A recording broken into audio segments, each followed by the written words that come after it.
Hi ಎಲ್ಲರಿಗೂ ನಮಸ್ಕಾರ. ನಾನು ವಿದ್ಯಾ. ಇವತ್ತಿನ ವಿಡಿಯೋನಲ್ಲಿ ಈ ರೀತಿ ಸಾಫ್ಟಾಗಿ ಇಡ್ಲಿ ಹೇಗೆ ಮಾಡೋದು ಅಂತ ನಾನು ತೋರಿಸ್ತಾ ಇದ್ದೀನಿ. ತುಂಬ ಸಾಫ್ಟಾಗಿ ಆಗುತ್ತೆ. ಯಾವುದೇ ರೀತಿ ಇಡ್ಲಿ ಅಕ್ಕಿ ಬಳಸ್ತಲೇ ನಾರ್ಮಲ್ ನಾವು ರೈಸ್ ಮಾಡೋ ಅಂಥ ಅಕ್ಕಿನ ಬಳಸ್ಕೊಂಡು ಹೇಗೆ ಮಾಡೋದು ಅಂತ ತೋರಿಸ್ತಾ ಇದ್ದೀನಿ ವಿತ್ ಮೆಷರ್ಮೆಂಟ್. ನಾನು 3 ಲೋಟ ಅಕ್ಕಿ ತೊಗೊಂಡಿದ್ದೀನಿ.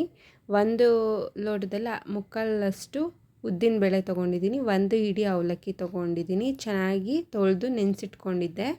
ನೈಟೇನೆ ಅದನ್ನು ರುಬ್ಕೊತೀನಿ. 5 to 6 hours ಬಿಟ್ಟು ರುಬ್ಕೊತೀನಿ. ರುಬ್ಬಿ ನೈಟೆಲ್ಲ ಅದು ಫರ್ಮೆಂಟೆಡ್ ಆಗೋಕ್ಕೆ ಬಿಡ್ತೀನಿ. ಸ್ವಲ್ಪ ಉಪ್ಪು ಹಾಕ್ಬಿಟ್ಟು ಮಿಕ್ಸ್ ಮಾಡಿ ಕ್ಲೋಸ್ ಮಾಡಿ ಇಡ್ತೀನಿ. ಬೆಳಗ್ಗೆ ನೋಡಿ ಎಷ್ಟು ಚೆನ್ನಾಗಿ ಫರ್ಮೆಂಟೆಡ್ ಆಗಿದೆ ಅಂತ. ಇಷ್ಟು ಆದ್ರೇ ಅದು ಚೆನ್ನಾಗಿ ಇಡ್ಲಿ ಸಾಫ್ಟಾಗಿ ಬರೋದು. ಇಲ್ಲ ಅಂದರೆ ಗಟ್ಟಿ ಆಗಿಬಿಡುತ್ತೆ, ತಿನ್ನೋದಕ್ಕಾಗಲ್ಲ, ಇಷ್ಟಪಡಲ್ಲ ಯಾರೂ. ಎಲ್ಲರೂ ಇಷ್ಟಪಟ್ಟು ತಿನ್ನಬೇಕು ಅಂದರೆ ಇಡ್ಲಿ ಸಾಫ್ಟಾಗಿರಬೇಕು. ಅದಕ್ಕೆ ಈ ಥರ ಬ್ಯಾಟರ್ ಆಗಿರಬೇಕು. ನಂತರ ಇಡ್ಲಿ ಪಾತ್ರೆಗೆ ತುಪ್ಪ ಹಾಕ್ಬಿಟ್ಟು ಮಿಕ್ಸ್ ಮಾಡಿಕೊಂಡು ನಂತರ ಬ್ಯಾಟರ್ನ ಹಾಕಿ ಇಡ್ತಾಯಿದ್ದೀನಿ.